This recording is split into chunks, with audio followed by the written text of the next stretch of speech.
Símbolo 2 de Reiki Usui tradicional, Sei-e-Ki. El símbolo de la integración divino-humana. Este instrumento energético, reconocido por algunos maestros como especialistas en el ámbito emocional, despliega su máximo potencial al trabajar con estados afectivos densos. Como señala el maestro Joel, su eficacia radica en transmutar emociones sombrías, ira, resentimiento, odio, en frecuencias luminosas. Naturaleza y función esencial.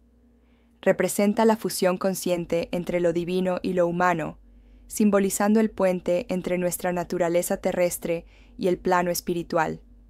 Actúa como regulador de los centros energéticos superiores, chakras 4 al 7, sintonizando especialmente con el espectro de colores fríos, azules, violetas, plateados. Acciones clave. Paz mental.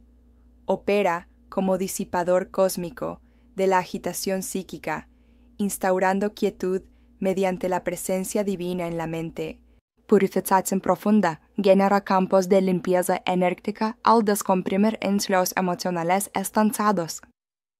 Potenciar su efecto combinándolo con Hokuri, que proporciona estabilidad energética de fondo, amplificación del purificador de flujo, sostenimiento durante procesos emocionales intensos claves de la transformación, metáforas renovadas.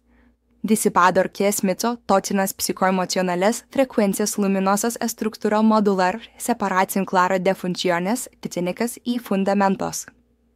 Lenguaje técnico actualizado, centros energéticos superiores, vėjas chakra 7-6-5-4, integración de citas, incorporación fluida de la perspectiva de Joel, explicación de mecanismos.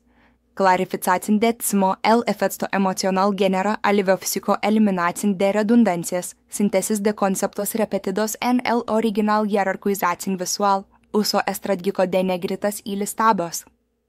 Alivio indirecto, al liberar toxinas psicoemocionales, mitiga dolores físicos de origen psicosómpico.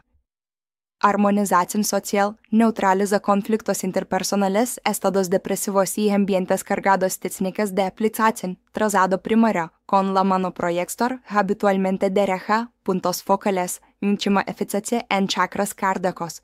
4 y laringio 5, variante avanzada, trazado con la punta de la lengua en el paladar superior, activando centros bucales de energía. Activación constante, siempre acompañado de su nombre mental y visualización de su función perspectiva integradora. Cada maestro interpreta sus matices según su experiencia, pero en esencia, todos los símbolos Reiki constituyen un lenguaje universal. La expresión tangible del fuego sagrado o Espíritu Santo actuando a través de nuestra intención humana.